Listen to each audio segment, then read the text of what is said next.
Estamos con la serie Las iglesias del Apocalipsis. Y anteriormente vimos la mitad de la iglesia de Pérgamo y vamos a terminar con la iglesia de Pérgamo en esta segunda parte, que es una iglesia donde se encontraba el trono de Satanás. Y Pérgamo todavía existe actualmente junto al mar Egeo y es lo que se conoce actualmente como Turquía. La nación de Turquía se encontraba, la iglesia de Pérgamo se encontraba precisamente en la nación actual de Turquía.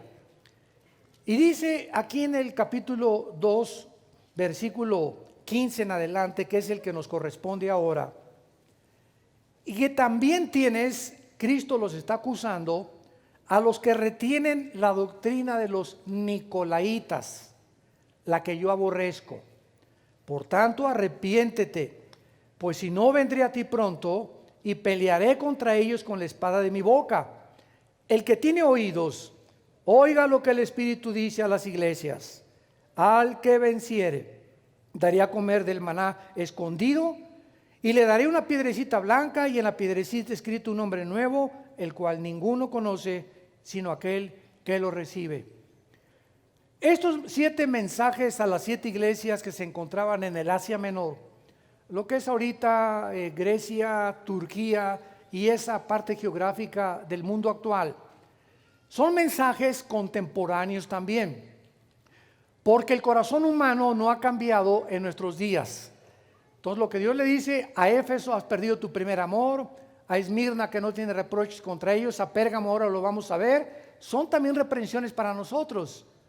Porque dentro de la iglesia los mismos problemas de hace 2000 años se presentan en las iglesias, aunque de forma diferente. Por ejemplo, aquí, ¿verdad? En la iglesia de Villanueva para el Mundo Norte, ha de haber alguna parte de estas 7 conferencias o mensajes que tenemos que aplicarnos a nosotros. Otra iglesia que se encuentra en Querétaro, otra, la que se encuentra en Monterrey o en España o en Italia, cada quien tiene que discernir, como decimos en México, a quién le cayó el 20. O si ese saco te queda para que te lo pongas.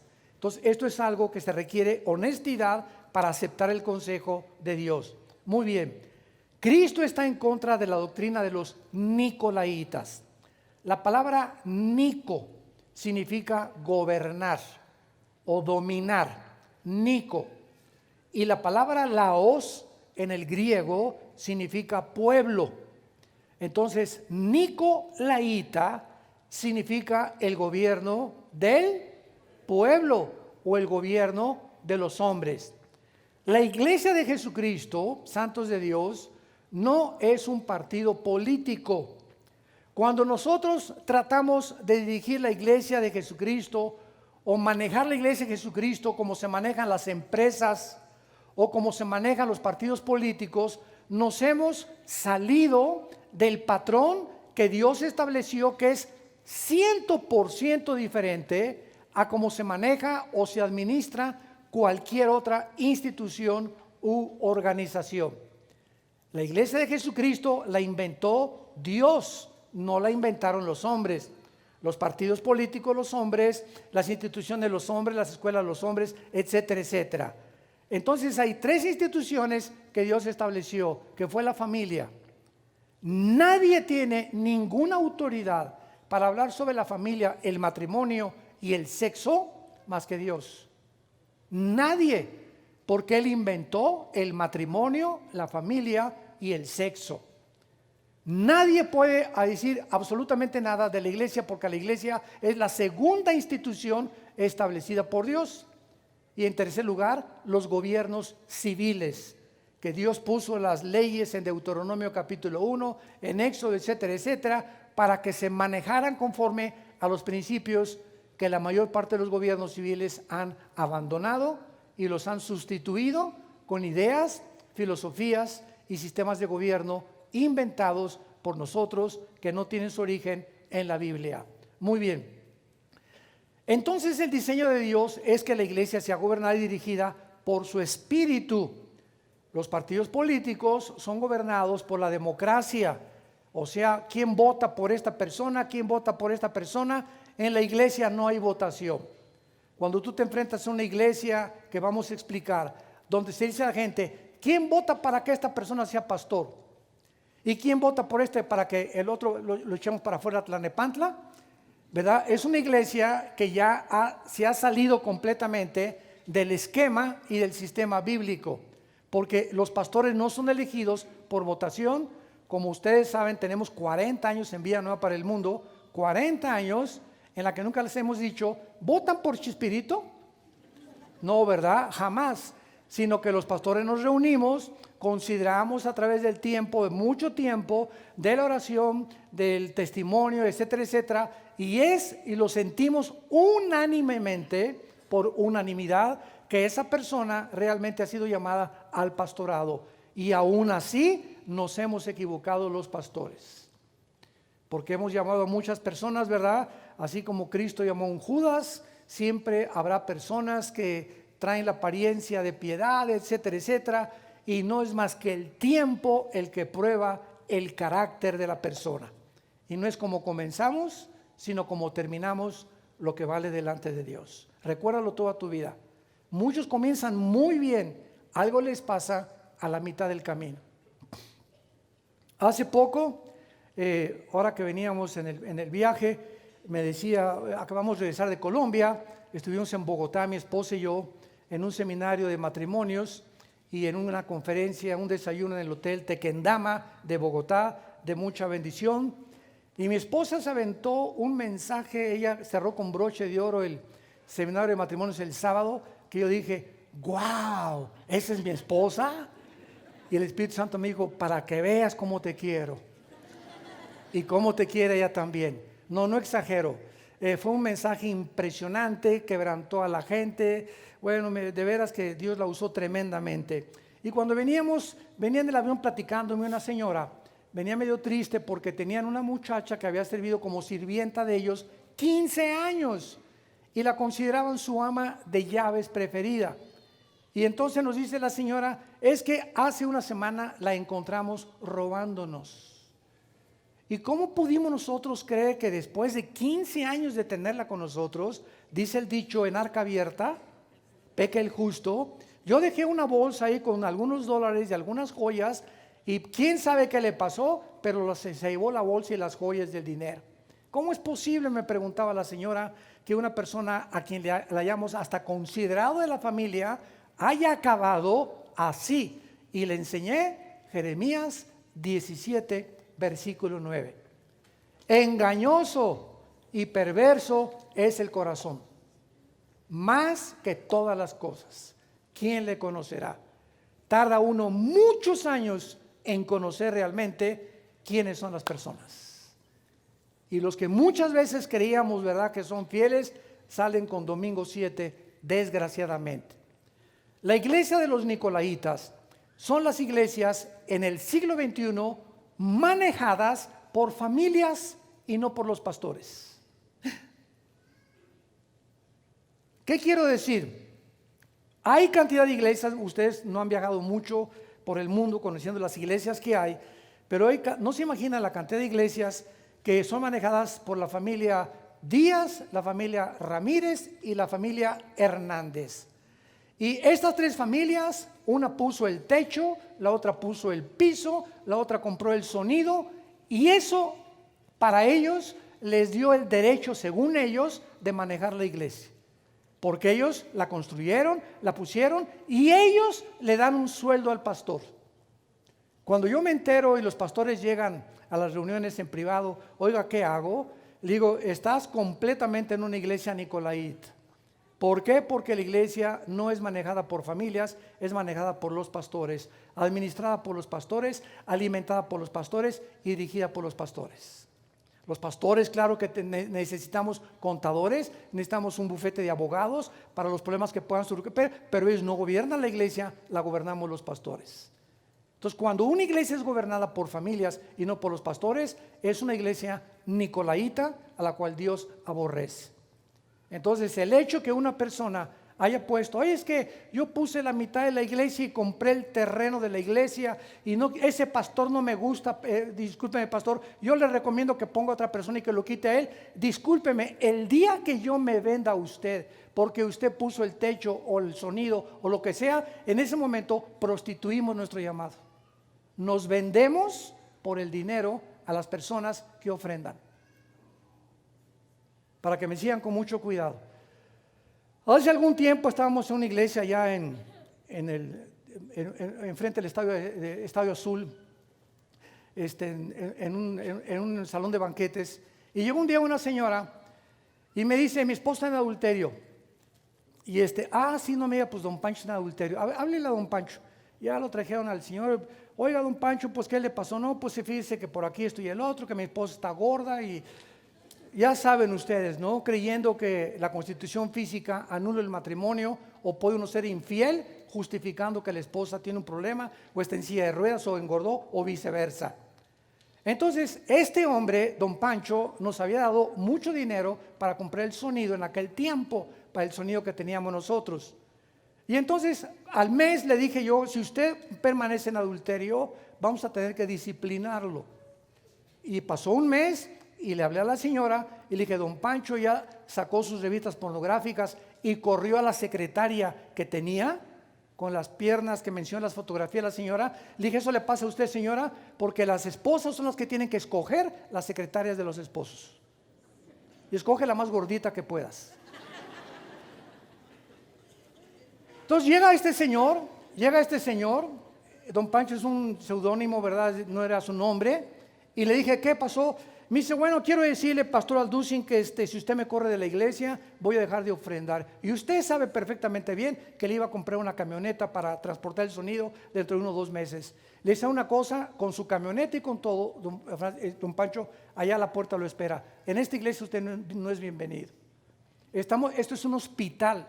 Y si usted no se somete y usted cree que porque le da dinero a la iglesia, usted va a querer comprarnos y no vamos a ejercer la disciplina, en ese momento Dios me saca a mí del ministerio porque he prostituido mi llamado como pastor. Fue lo que pasó con Balaam, lo vimos, la doctrina de Balaam. Hombres que se venden a la gente, se venden por compromiso. ¿Qué lo significa Pérgamo? El compromiso con el mundo. No crean que es cualquier cosa ser llamado para dirigir una iglesia. Dice en Santiago 3, no se hagan muchos de ustedes maestros, porque recibirán mayor juicio. ¿Quieres ser maestro? ¿Quieres ser pastor? ¿De veras? Sí. ¿Y cuántos de ustedes quieren al cielo como Pablo? ¡Yo! Segunda pregunta, ¿cuántos quieren un aguijón en la carne? ¿Verdad?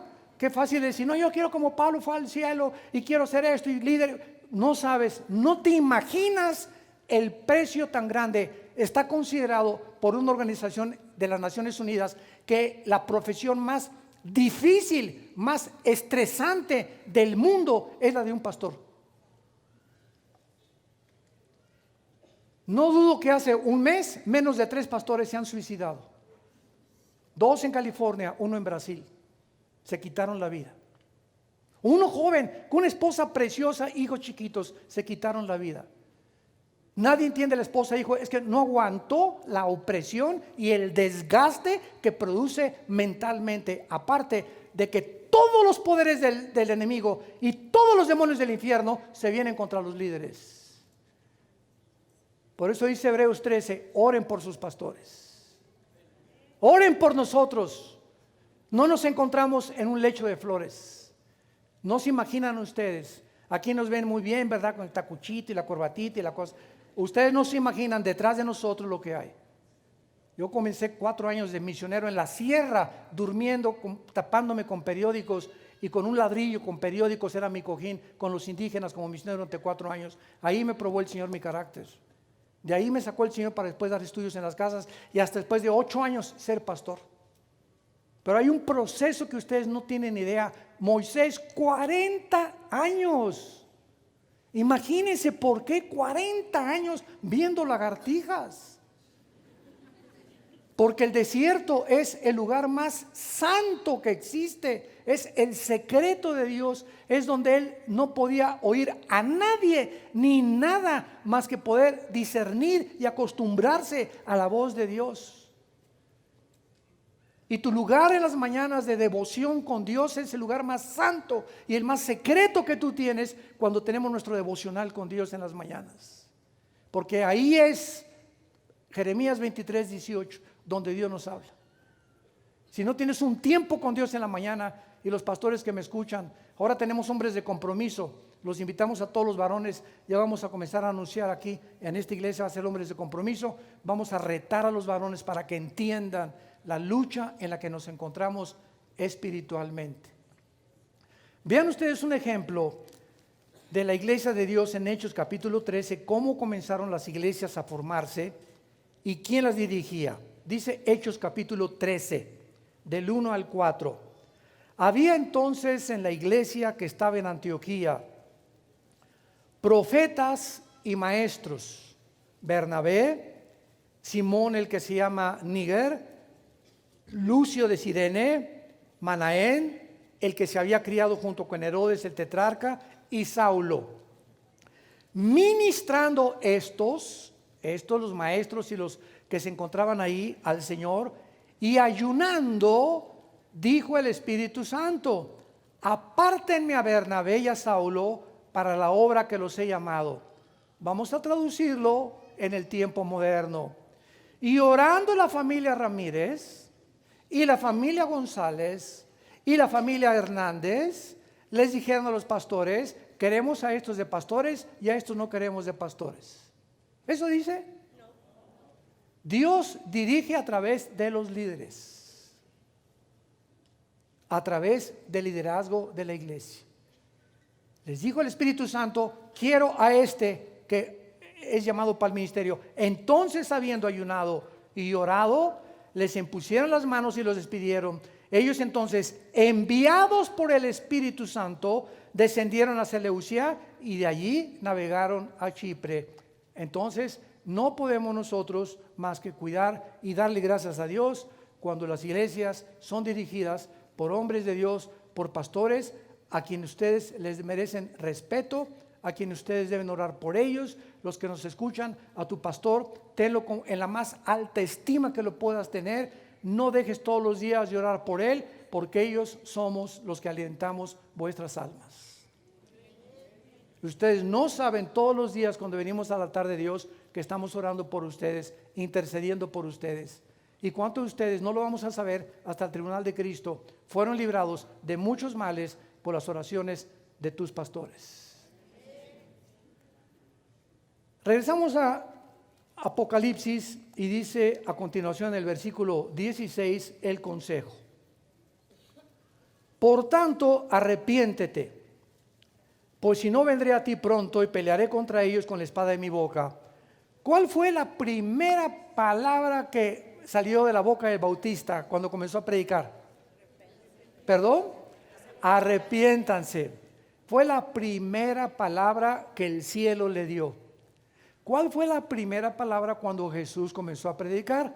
Arrepiéntanse. Entonces, si esta es la primera palabra y lo que es primero para Dios es prioritario, implica que esta palabra encierra uno de los secretos más grandes en la dimensión del Espíritu. Porque si esta palabra fue tan importante de proclamarla y que a los cuatro vientos el mundo la escuchara, es porque la palabra arrepentimiento es clave, única, peculiar y profunda en el gobierno de Dios. Vamos primero a las raíces etimológicas de la palabra arrepentimiento y vamos a ver cuál es el trasfondo sabio de Dios, porque detrás de cada orden de Dios hay sabiduría de lo que significa etimológicamente la palabra. La palabra griega es metanoio. Metanoio, como suena. Y la palabra hebrea es S-C-H-W-B de burro. S-C-H-U-W y B de burro. Shuf. En el Antiguo Testamento, la palabra significa o se tradujo vuélvanse. Vengan a mí, dejen sus malos caminos y vuélvanse a mí. Si vas en este camino, dice Dios, en el Antiguo Testamento era darte una vuelta de 180 grados e ir en sentido contrario a donde tu vida te estaba dirigiendo. Y la palabra griega metanoia significa cambiar tu manera de pensar. Cambiar tu manera de pensar. Muy bien. El mundo se encontraba cuando Cristo vino con rollos como está en el siglo XXI, socialismo, nazismo, comunismo, monarquías, etcétera, etcétera, democracias, que Demóstenes, que Platón, que Aristóteles, que Richard Dawkins, que Bertrand Russell, Carlos Marx, Freud, bla, bla, bla, bla, bla. El mundo está lleno de ideas, de hombres que han infundido a las multitudes, a los estudiantes en las universidades, a nuestras mentes, porque al llegar a la Biblia encontramos que aquí, lo que tienes arriba de tus ojos, en la mente, aquí se encuentra la guerra espiritual. Aquí tú estás librando la batalla más grande de toda tu vida. El enemigo más grande de toda tu vida se encuentra aquí, o el amigo más grande de tu vida. La mente es el campo de la batalla espiritual, porque es el mundo de los pensamientos. Ahora bien, si los pensamientos que tú tienes en tu mente son equivocados y no provienen de este libro, ¿de dónde provienen? Pues de la doctora Corazón, de Walter Mercado, de Nostradamus, de Sigmund Freud, de Carlos Marx, del Che Guevara, de Bertrand Russell, de Jean-Paul Sartre, de Richard Dawkins, de tu gallito Giro. El hombre que más admiras, el filósofo que William Shakespeare o Octavio Paz, y comienza tu mente a ser conformada de acuerdo a ese pensamiento o esa doctrina o enseñanza que esa persona que tú admirabas, y esto es normal, lo aceptaste y comienza a gobernar tu mente. A mí mi mente la gobernó Carlos Marx durante casi 8 o 10 años antes de que fuera cristiano. Yo era un fanático, un apasionado de la doctrina materialista, del materialismo, de la dialéctica materialista marxista, de Hegel, de Engels, y para mí el sistema del comunismo, socialismo era el sistema perfecto y acabar con la burguesía, bueno, bla, bla, bla, bla, no. Entonces mi mente estaba gobernada por ese pensamiento y desde luego lleno de odio a la autoridad, lleno de odio a todos los gobiernos. Los ricos son los culpables, los pobres estamos así por esto, tomemos las armas, una revolución social, bla, bla, bla. La misma historia por cientos de siglos. Cuando viene Jesucristo me dice: Armando, cambia tu mente, arrepiéntete. ¿De qué? Comienza ahora a todos los programas que te metieron tus maestros, en mi caso el marxismo. Esos pensamientos van a tener que salir de tu mente porque traigo un nuevo programa. Y el que traes está envirulado. Nacimos envirulados porque todos tenemos diferentes programas que no vienen de aquí. Entonces, como nadie puede actuar, la conducta dirige tu filosofía. ¿Por qué haces lo que haces? Porque es lo que tú crees que es. Nuestros pensamientos determinan nuestra conducta y nuestra manera de actuar. Entonces, tú eres una persona inmoral porque crees que no hay moralidad. A tu novia la manoseas y la embarazas y tienes relaciones antes de casarte porque según tu filosofía y tu manera de pensar no hay nada de malo. Y le dijiste a Chencha: ¿me quieres, Chencha? Sí, Chencho, te quiero con todo mi corazón, demuéstrame tu amor. Y ahí va la burra, ¿verdad?, a caer en la trampa. Todas nuestras mentes son controladas por lo que pensamos. Entonces viene Dios y nos viene a ofrecer una revolución mental. Todos los programas que hemos recibido están equivocados porque vienen del mundo, no vienen del cielo, vienen de hombres como tú y como yo.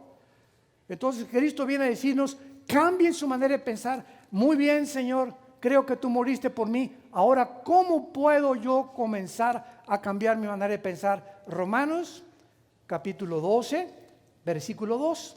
Y la Biblia nos dice cómo comenzamos el proceso de iniciar la transformación total de la mente.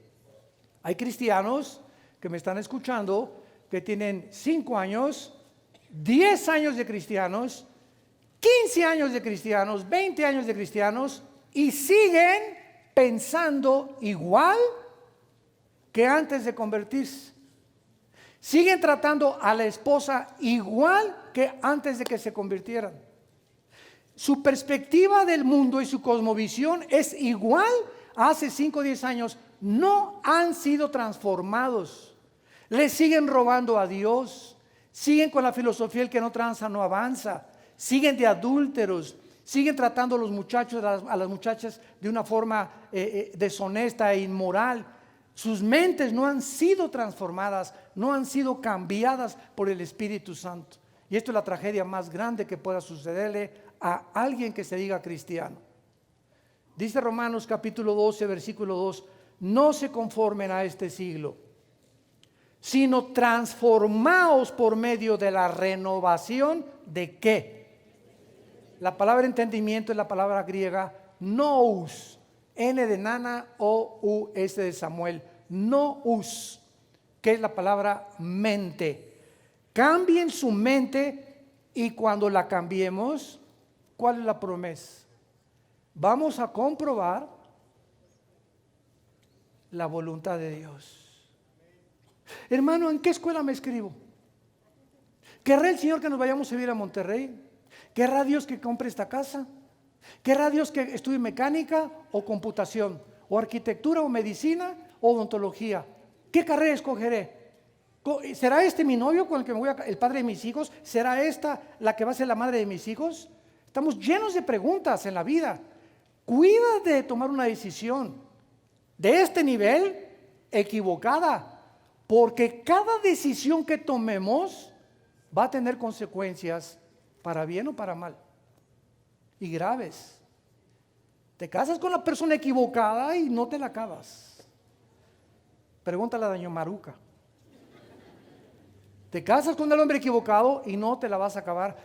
Estudias la carrera equivocada, y a los 3, 4 años que ya gastaste en la universidad y te das cuenta que tú no tienes los talentos ni los dones para esa carrera, pero fuiste inducida por que tu papá es arquitecto, pues soy arquitecto, mi mamá es médico, pues voy a ser médico, etcétera, etcétera, y no por los dones y talentos que no descubriste que Dios te dio, te vas a arrepentir y perdiste 3 o 4 años y te vas a tener que salir y dedicarte a otra cosa. O si te recibes, no vas a ser un médico, un arquitecto, un ingeniero que va a darle algo a la comunidad, porque ni siquiera estás llamado a ese talento para el servicio, por haber tomado una voluntad de Dios equivocada. Dice la Biblia, se los voy a traducir en el original de griego. La frase no se conforme en este siglo, en el original griego dice así: no permitan que el mundo moldee vuestras mentes. Qué profundo. No permitas que ninguna filosofía de ningún hombre moldee o le dé estructura o dirección a tu mente. Al contrario de eso, dice la Biblia, transfórmate. Y esta es la palabra metamorfo. Y es la palabra cuando el gusano se convierte en mariposa. ¿Han visto ustedes esa transformación, verdad? El cocuyo que está en un árbol y pues tuvo mucho tiempo una forma, y de repente se quebranta esa estructura y sale una forma diferente que la que se quedó en el árbol. Esto es precisamente la palabra que, de acuerdo a la naturaleza, el Espíritu Santo escogió para todos nosotros. Cambia tu manera de pensar y de ser.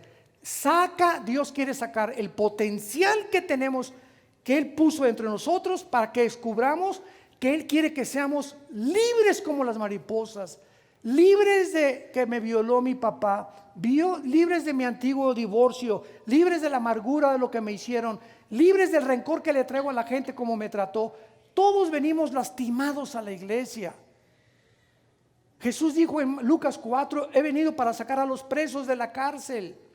Estábamos encarcelados todos los seres humanos, con heridas del alma, de nuestra infancia. Te violaron de chico, tu mamá quiso abortar, tu papá, escenas horribles cómo se divorciaron tus papás, cómo viste cómo golpeó tu papá a tu mamá, o tu mamá a tu papá, etcétera, etcétera. Todos venimos de alguna forma lastimados en la infancia o en la juventud. Y esas heridas del alma no van a dejar que tú sirvas a Dios si no las sanas. Si tú mantienes esas heridas y esos rencores y esas que todavía te trauman, mujeres que fueron violadas y que se casan, ahora en el seminario que tengamos ahí en la Riviera Maya, vamos a dar consejerías después de cada conferencia a todos los matrimonios, y uno de los principales es el siguiente: vienen hombres y nos dicen: pastor, es que mi esposa no quiere tener relaciones conmigo, ya no me quiere. No, no es por eso. Sabemos muchas veces las causas. Mujeres frígidas sexualmente, el origen es que las violaron. Y en ese momento lo tienen tan lastimado en su mente y las imágenes tan fuertes que no les permiten disfrutar el sexo dentro del matrimonio, simplemente porque no han sido sanadas. Le digo, tu esposa tiene que ser sanada, sé paciente con ella, no es porque no te quiera, ella a lo mejor no te lo confiesa, pero ustedes necesitan consejería pastoral.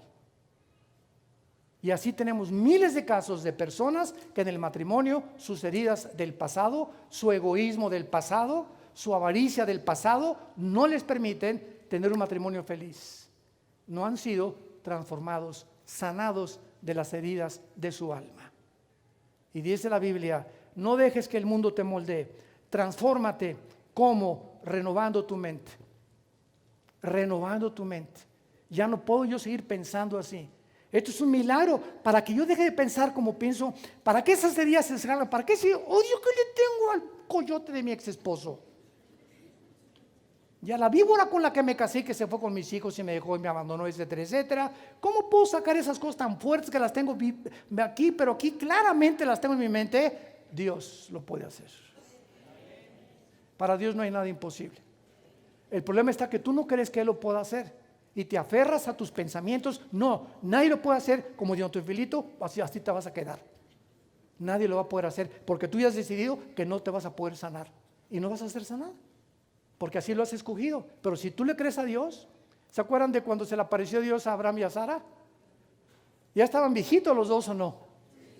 Y a Sara ya le había pasado el tiempo de las mujeres para tener hijos. De una forma genética, ¿verdad? Médica, clínica, a Sara era imposible que a los 90 años de edad tuviera un hijo. Y cuando Dios se le aparece y le dice que van a ser hijos, ¿qué hace Sara? Se echó una carcajada como diciendo, ¿verdad? No, por favor, no me vengas con ese cuento. Ni Santa Claus te la cree. ¿Cómo puedo yo, una mujer a esta edad, volver a tener hijos? Cuando pasando los 40 años es muy peligroso que una mujer tenga hijos. Y Dios dijo: pues lo que es imposible para los hombres. ¿Perdón? Tenemos que dejar de pensar en las imposibilidades cuando seguimos a Dios. Es imposible que mi hija se cambie. Es imposible que regrese mi hijo que me dejó. Es imposible que yo pueda vivir sin mi esposo y si se muere y me deja sin seguro social. ¿Cómo voy a vivir? ¿En quién estás pensando? ¿En tu mente qué estás considerando? ¿Lo físico o lo divino? ¿Por qué sigues considerando lo físico? Porque tu mente no ha sido renovada. Ahora, ¿cómo puedo saber la voluntad de Dios? Renovando tu mente. Y vean que la voluntad de Dios es triple. Romanos 12:2. Número 1, para que comprueben, número 1, cuál sea la buena voluntad de Dios. Escúchame, lo que Dios tiene para tu vida es bueno. Dios es bueno. Y la carrera que Dios tiene para tu vida, y la mujer que Dios tiene para tu vida, y el proyecto que Dios tiene para tu vida es mucho mejor de lo que tú piensas. Y de lo que te han aconsejado suegros, padres, consejeros, escritores, políticos, filósofos, etcétera, etcétera. Dios tiene algo bueno para tu vida. Número 2, es agradable. O sea, el plan de Dios para tu vida te va a gustar. Te va a gustar. Porque el que no escatimó a su Hijo, ¿cómo no nos dará todas las cosas si se las pedimos? Si tu hijo te pide un pan, ¿le vas a dar una serpiente? De ninguna manera. Dios quiere lo mejor para nosotros. Y finalmente, la voluntad de Dios es perfecta. Dios no se puede equivocar con nosotros. ¿Y qué es lo que nos pide Dios? Rendirnos a Él. Eso se llama mansedumbre, caer de rodillas. Señor, ya no peleo contigo, me rindo. Bienaventurados los mansos y humildes de corazón. Y fueron las dos características que Jesucristo mencionó en Mateo 11, 27 y 28. Yo soy manso y humilde de corazón. Y la segunda condición es la humildad.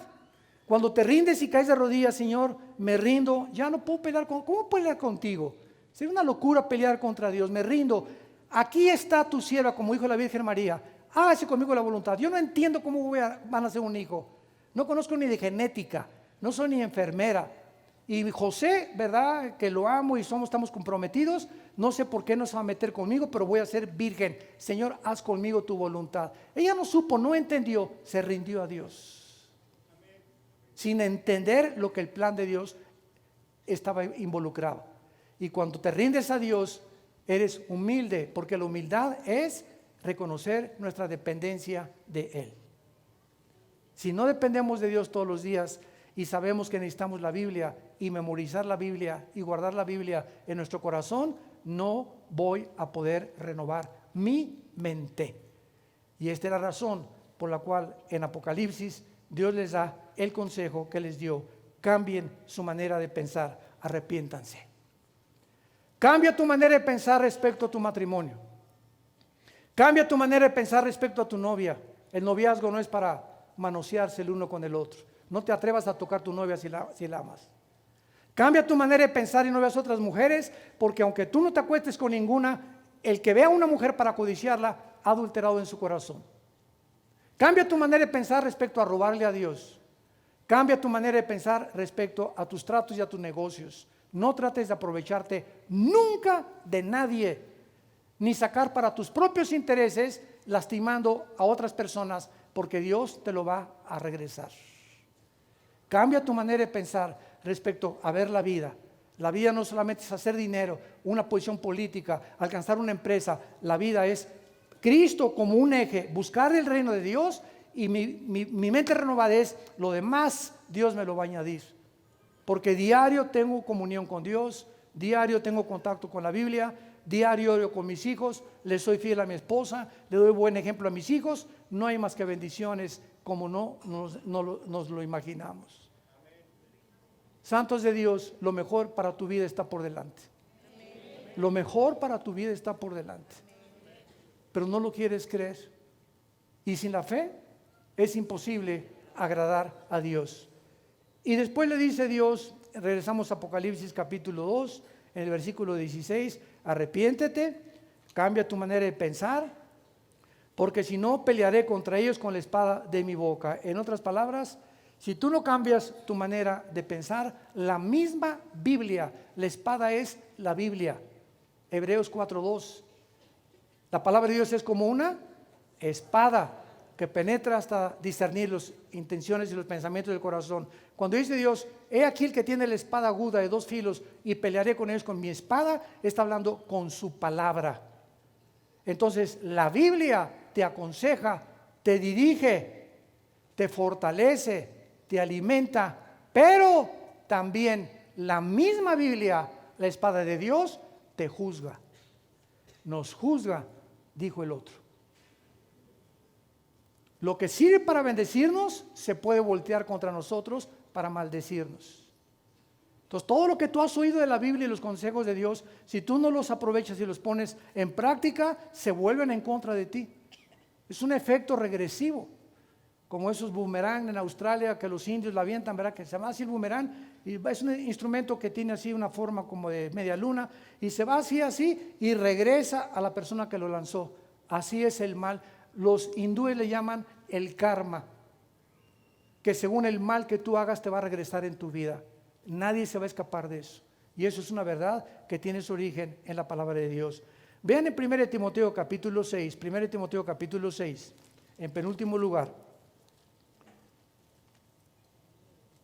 la importancia que tiene la Biblia para nuestras vidas, para moldear nuestras mentes conforme al programa de Dios. y dejarnos ya de que pues, hermano, estoy leyendo El caballo de Troya de José Benítez. Por eso piensas como piensas. Es que las redes sociales dijo que Cristo venía en noviembre, por eso piensas como piensas. Es que las redes sociales dijeron que usted creía que la salvación no se pierde porque lee las redes sociales. Y estamos dejando que nos moldee la mente, ¿quién? La gente, el mundo. 1 Timoteo 6, versículo 3 en adelante. Si alguno enseña otra cosa, esto está radical como nada, Si alguno se atreve a enseñar otra cosa y no se conforma a las sanas palabras de nuestro Señor Jesucristo y a la doctrina que es conforme a la piedad, está envanecido. 2, nada sabe. 3, delira. O sea, ¿de cuál fumó? Son delirios de imaginaciones acerca de cuestiones y cuestiones de palabras, de las cuales nacen envidias, pleitos, blasfemias, malas sospechas, disputas necias de hombres, corruptos de entendimiento, privados de la verdad, que toman la piedad como fuente de ganancia. Apártate de los tales. ¡Qué tremenda declaración! Si tú llegas, es que lo leí en la revista Duda, o es que leí este libro por aquí por allá, y estás leyendo cualquier cosa, que tú no te conformas a las palabras, y esta palabra sana en el griego es saludable, porque la Biblia son palabras que nos sanan el alma.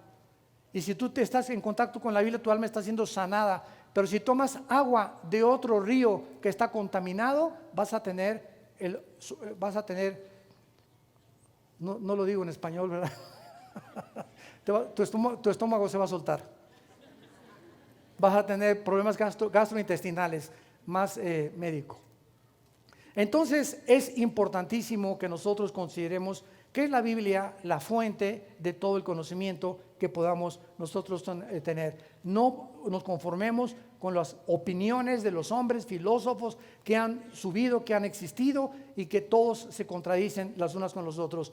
Y finalmente, este mensaje a Pérgamo acaba en el versículo 17 diciéndole: el que tiene oídos, oiga lo que el Espíritu dice a las iglesias.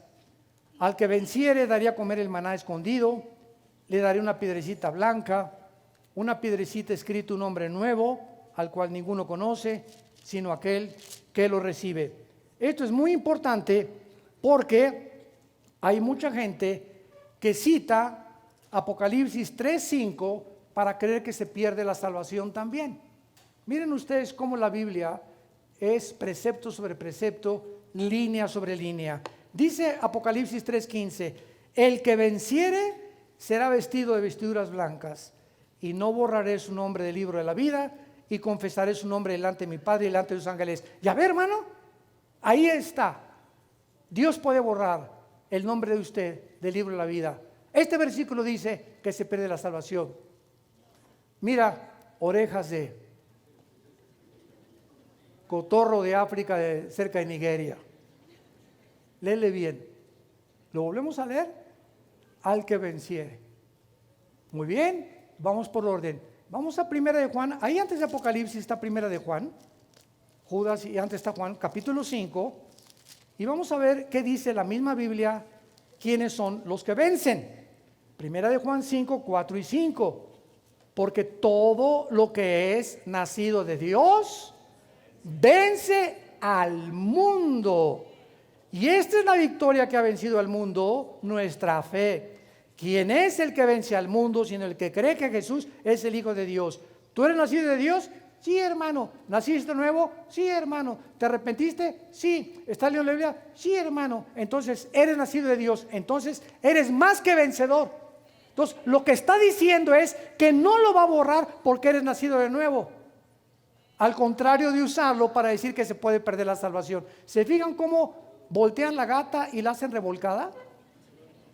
Es impresionante lo que se puede hacer con la Biblia por no tener una exégesis y no recurrir, ¿verdad?, a las leyes de la hermenéutica, de la interpretación correcta de la palabra de Dios, y así sacan un versículo sin tomar en cuenta los más versículos de la Biblia.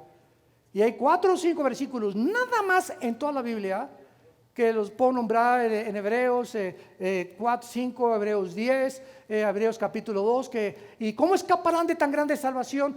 La palabra salvación viene del griego sosa, con S y con Z, y no significa salvar de la condenación, significa se salvó del agua, se salvó que lo atropellara un carro, se salvó de casarse con esa persona. Nunca explica siempre que sea la salvación del alma, según el contexto, el pretexto que quieres hacer.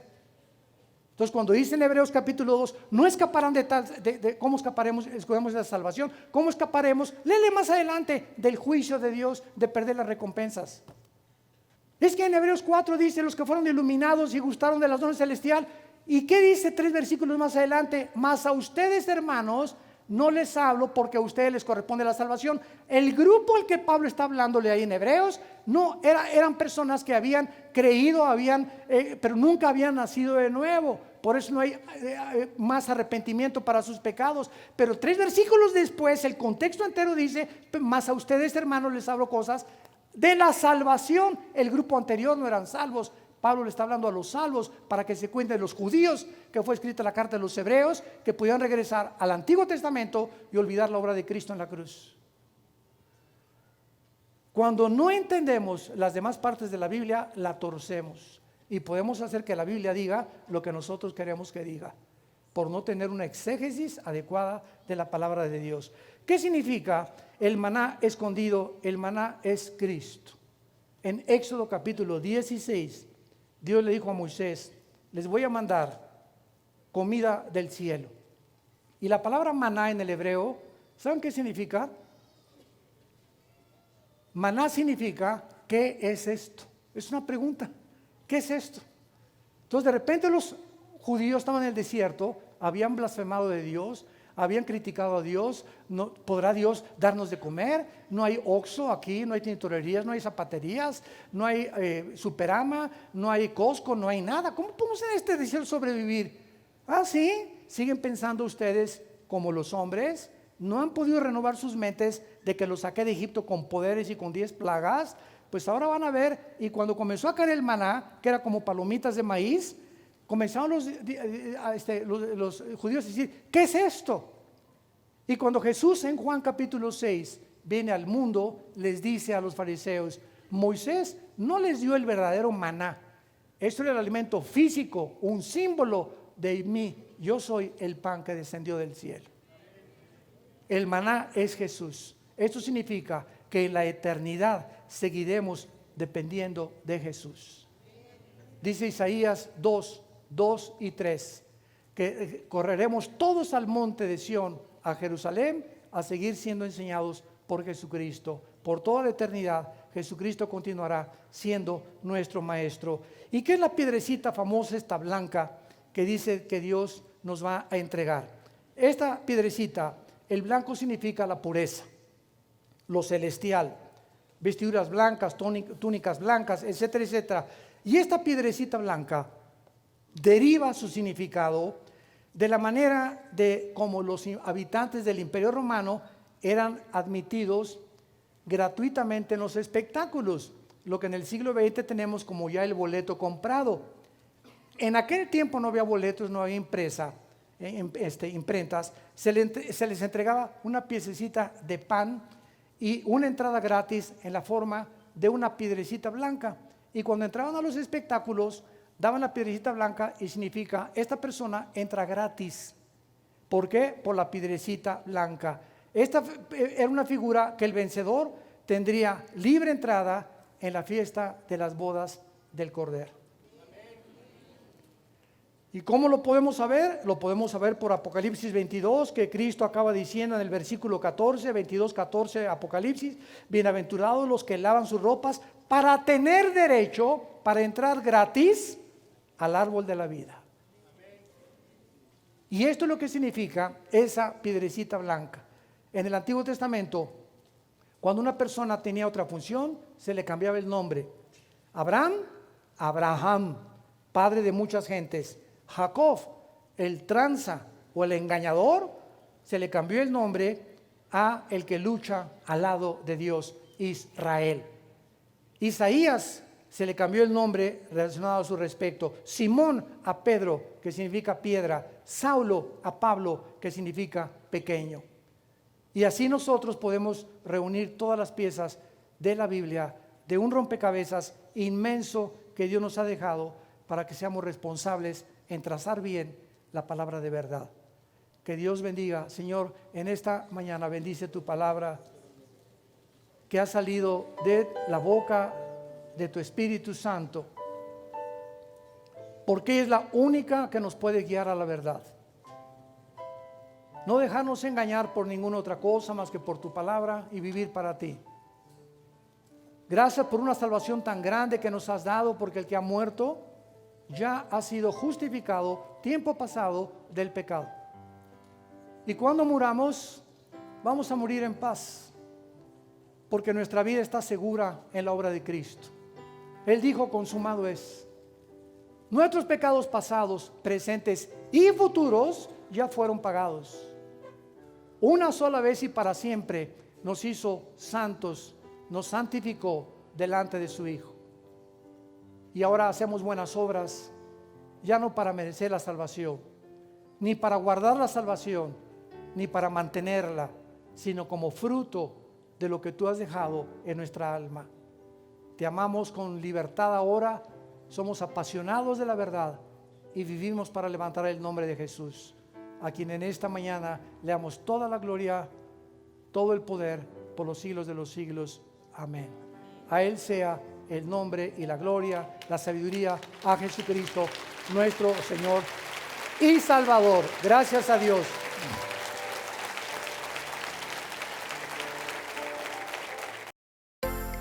Vida Nueva para el Mundo se sostiene y propaga el mensaje de